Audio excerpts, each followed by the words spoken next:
Guys welcome back to my channel. তো তোমরা সবাই কেমন আছো? আশা করি সবাই খুব ভালো আছো। আমি তো ভীষণ ভালো আছি আর আমি আজকে প্রচুর এক্সাইটেড।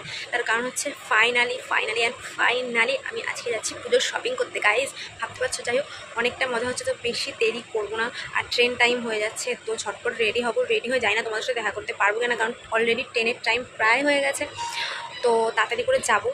রেডি হয়ে নিতেন তো গাইজ দেখো বাড়ি থেকে বেরিয়েও পড়েছি, আর বেরিয়ে স্টেশনে চলে এসে দেখি ট্রেনটা দাঁড়িয়ে রয়েছে। তো তাড়াতাড়ি করে টিকিটটা কেটে ট্রেনে উঠেও পড়লাম। আর এইদিকে দেখো ট্রেনটা পুরো ফাঁকা, আর এইদিকে দেখো কথা বলতে বলতে আমরা প্রায় চলে এসেছি হাবড়ায়, নেমেও গেছি। আর এদিকে দেখো অনেকটাই ভিড় রয়েছে। যে তোমরা ভিডিওটা দেখতে পাচ্ছ সেটা হচ্ছে আমি দুদিন হাবড়ায় গেছিলাম, তো সেই দুদিনের ভিডিওটা অ্যাডজাস্ট করে তোমাদের সাথে শেয়ার করছি। তো ফার্স্টেই আমার ড্রেস থেকে শুরু করছি, আর এই দোকানটা এসেছি আমি একটা জিন্স নেব বলে।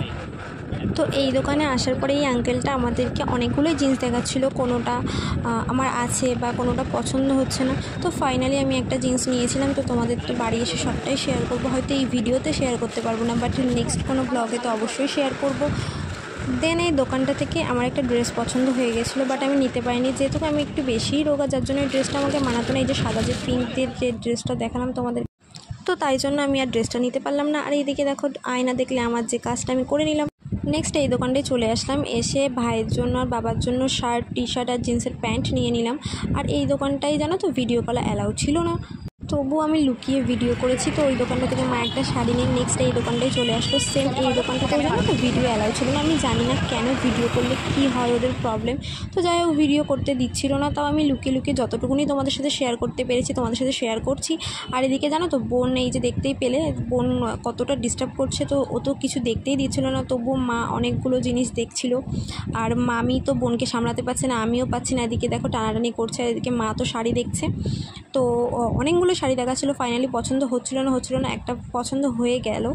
তো তোমাদের তো বাড়ি গিয়ে সবটাই শেয়ার করব। তো তারপর এখান থেকে একটা শাড়ি নিয়ে এদিকে দেখো বোনের জন্য ড্রেস কিনতে চলে আসলাম, আর একটা ড্রেস আমাদের পছন্দ হয়ে গেল। দেন ওখান থেকে বেরিয়ে জুতোর দোকানে চলে।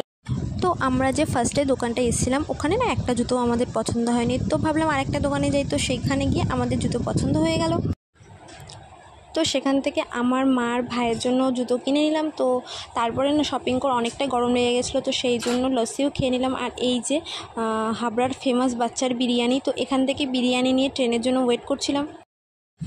অ্যান্ড দেন গোবরডাঙ্গা স্টেশনে চলেও এসেছি, আর এসে দেখো গোপালদের জন্য জামা কাপড় কিনতে চলে এসেছি। আর ওদের জন্য যদি কিছু না কিনি বলো ওরা রাগ করবে না, যতই হোক ওরা তো ছোটো, তাই না?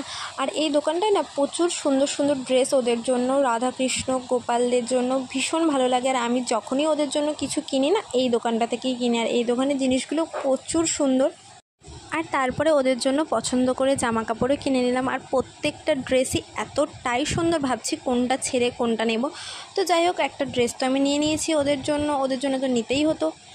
তো যাই হোক আজকের ভিডিওটা কেমন লাগলো অবশ্যই আমাকে কমেন্ট করে জানাবে, আর লাইক শেয়ার অ্যান্ড সাবস্ক্রাইব করতে একদম ভুলবে না। আর আজকে কি কেনাকাটা করলাম সবটাই তো তোমাদের সাথে শেয়ার করব নেক্সট ব্লগে। তো নেক্সট ব্লগটা দেখার জন্য আমার চ্যানেলটাকে সাবস্ক্রাইব করতে হবে, তো সাবস্ক্রাইব করতে একদম ভুলবে না। তো আজকের মতন ভিডিওটা এই পর্যন্ত। তো